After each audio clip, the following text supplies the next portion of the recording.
Fala, minha gente, tudo bem com vocês? Espero que estejam maravilhosamente bem e prontos para mais uma leitura da Palavra do Senhor.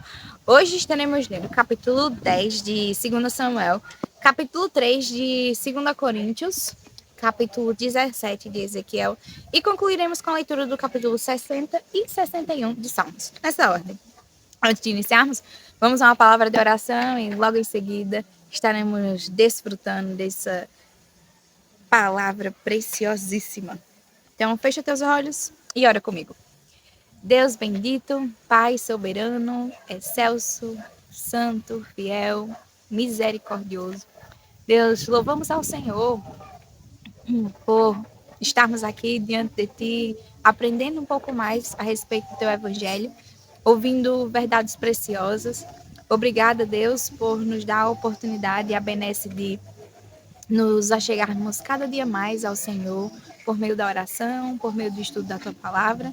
Pedimos que o Senhor fale de forma clara e objetiva aos nossos corações e nos dê do Teu conhecimento, nos ajude a compreender de fato cada palavra que iremos ler e ouvir. Que o Senhor nos dê sabedoria para aplicá-la de forma inteligente todos os dias nas nossas vidas. É assim que oramos ao Senhor e te agradecemos em nome do teu Filho amado Jesus Cristo por tudo quanto tu tens feito. Amém e amém.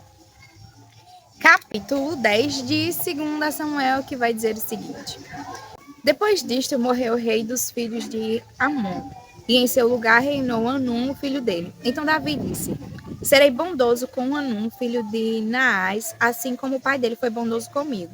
E Davi enviou alguns servos para consolar Anum por causa da morte de seu pai.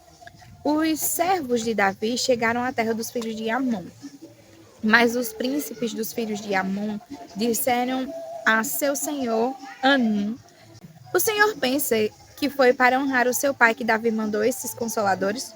Não teria sido mais para que esses servos enviados por ele conheçam e espionem a cidade para poderem destruí-la?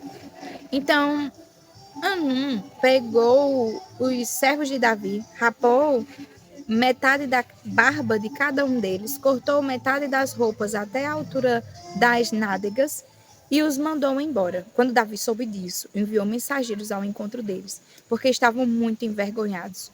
O rei mandou dizer-lhes: Fiquem em Jericó até que a barba de vocês cresça de novo, depois venham para cá. Quando viram que haviam despertado o ódio de Davi, os filhos de Amon mandaram mensageiros e contrataram 20.000 soldados dos sírios de Bet-Reob e dos sírios de Zobá, 1.000 soldados do rei de Maaca e 12.000 de Tob. Davi soube disso e enviou contra eles Joabe com todo o exército dos valentes. Os filhos de Amon saíram e se prepararam para a batalha à entrada do portão da cidade. E os sírios de Zobá e Reob e os homens de Tob e Maaca estavam à espera no campo.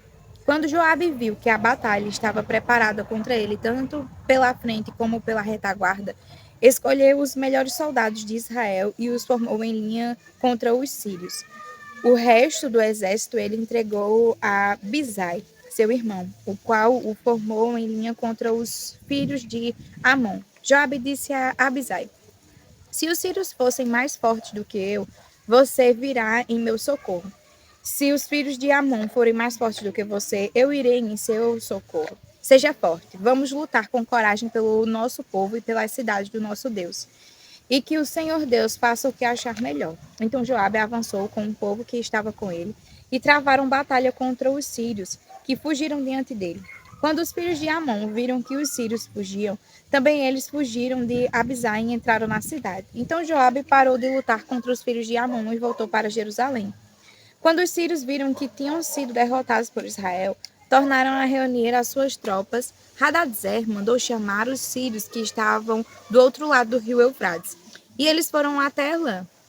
Sobaque, comandante do exército de Hadadezer, marchava adiante deles. Quando ficou sabendo disso, Davi reuniu todo Israel, passou o Jordão e foi a Elã. Os sírios se puseram em ordem de batalha contra Davi e lutaram contra ele. Porém, os sírios fugiram de Israel, e Davi matou os condutores de 700 carros de guerra e 40.000 cavaleiros sírios.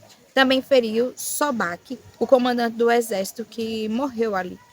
Quando todos os reis, servos de Hadadezer, viram que tinham sido vencidos por Israel, fizeram paz com Israel e os serviram.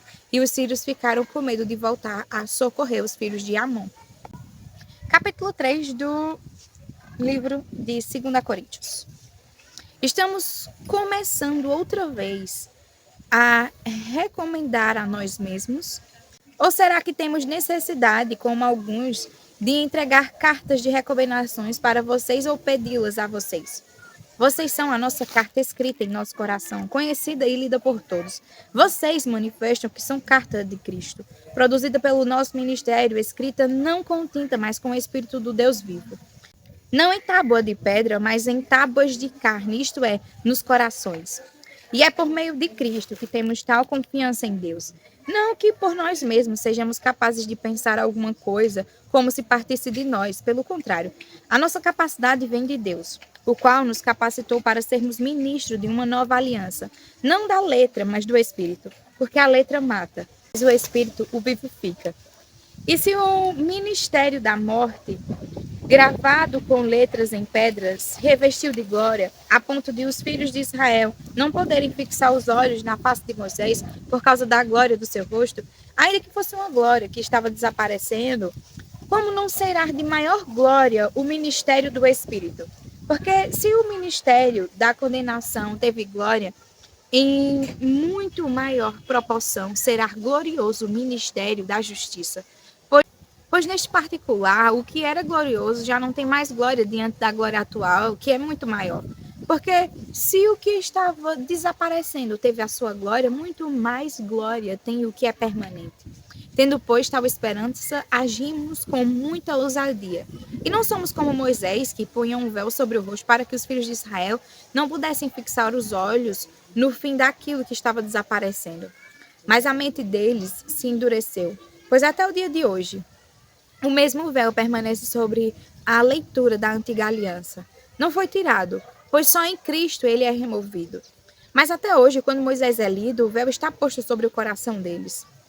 Quando, porém, alguém se converte ao Senhor, o véu é tirado. Ora, este Senhor é o Espírito.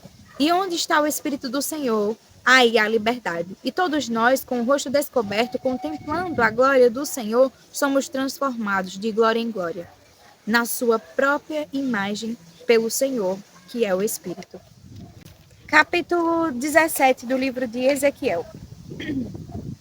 A palavra do Senhor veio a mim, dizendo: Filho do homem, proponha um enigma e apresente uma parábola à casa de Israel. Diga, assim diz o Senhor Deus: uma grande águia, de grandes asas, de comprida plumagem, cheia de penas de várias cores, veio ao Líbano e levou a ponta de um cedro. Arrancou a ponta mais alta dos seus ramos e a levou para uma terra de negociantes, na cidade de mercadores. A deixou. Depois pegou uma semente da terra e a plantou num campo fértil. Pegou-a e a plantou junto às muitas águas, como se fosse um salgueiro. Ela cresceu e se tornou uma videira de pouca altura, mas esparramada, com os ramos virados para a águia e as raízes debaixo dela. Assim, ela se tornou uma videira. E produzia ramos e lançava renovos. Houve outra grande águia, de grandes asas e de muitas penas, e eis que a videira lançou as suas raízes em direção dessa águia e estendeu para ela os seus ramos, desde o lugar onde estava plantada, para que a regasse. Ela estava plantada em boa terra, junto a muitas águas, para produzir ramos, dar frutos e ser excelente videira. Diga, assim diz o Senhor Deus: será que ela vai prosperar? Será que a primeira águia não lhe arrancará as raízes e não cortará o seu fruto, para que se sequem todas as folhas de seus renovos? Não será necessária muita força nem muita gente para arrancá-la pelas raízes. Mas mesmo que esteja plantada, será que vai prosperar? Será que não vai secar completamente quando o vento leste tocar nela? No lugar onde está plantada, secará. Então a palavra do Senhor veio a mim, dizendo: pergunte agora à casa rebelde: será que vocês não sabem o que significa isso? diga: eis que o rei da Babilônia veio a Jerusalém, pegou o seu rei e os seus príncipes e os levou consigo para a Babilônia. Escolheu um membro da família real, fez aliança com ele e tomou dele juramento. Levou os poderosos da terra para que o reino ficasse humilhado e não se levantasse, mas guardando a sua aliança pudesse subsistir. Mas ele se rebelou contra o rei da Babilônia, enviando os seus mensageiros ao Egito para conseguir cavalos e grande exército. Será que prosperará ou conseguirá escapar aquele que fez tais coisas? Poderá quebrar a aliança e escapar? Tão certo como eu vivo, diz o Senhor Deus. No lugar em que mora o rei que o pôs no trono, cujo juramento desprezou e cuja aliança quebrou, sim, junto dele, no meio da Babilônia, será morto. Faraó, nem com grande exército, nem com numerosa companhia, o ajudará na guerra, quando rampas e torres de ataque forem levantadas para destruir muitas vidas. Ele desprezou o juramento, quebrando a aliança feita com um aperto de mão, e praticou todas estas coisas, por isso não escapará. Portanto, assim diz o Senhor Deus: tão certo como eu vivo, o meu juramento que ele desprezou e a minha aliança que ele quebrou, isto farei recair sobre a sua cabeça. Estenderei sobre ele a minha rede, e ficará preso nas minhas malhas. Eu o levarei para a Babilônia e ali entrarei em juízo com ele por causa da rebeldia que praticou contra mim. Todos os seus fugitivos, com todas as suas tropas, cairão à espada, e os que restarem serão espalhados aos quatro ventos. Então vocês saberão que eu, o Senhor, falei. Assim diz o Senhor Deus: também eu pegarei a ponta mais alta de um cedro e a plantarei, do principal dos seus ramos cortarei o renovo mais tenro, e eu mesmo o plantarei sobre um monte alto e sublime. No monte alto de Israel o plantarei. Ele produzirá ramos, dará frutos e se tornará um cedro excelente. Debaixo dele viverão pássaros de todo tipo. À sombra dos seus ramos se aninharão aves de toda espécie. Todas as árvores do campo saberão que eu, o Senhor, derrubo a árvore alta e elevo a baixa. Seco a árvore verde e faço reverdecer a seca. Eu, o Senhor, falei, e eu o cumprirei. Capítulo 60 do livro de Salmos. Ó Deus, tu nos rejeitastes e nos dispersastes. Tem estado indignado, mas agora restabelece-nos. Abalaste a terra e a fendestes. Repara-lhe as brechas, pois ela ameaça ruir. Fizeste o teu povo experimentar reveses e nos deste a beber um vinho que atordoa. Deste um estandarte aos que te temem para fugirem de diante do arco. Para que os teus amados sejam livres, salva-nos com a tua mão direita e responde-nos. Deus falou na sua santidade. Exultarei, dividirei Siquém e medirei o vale de Sucote.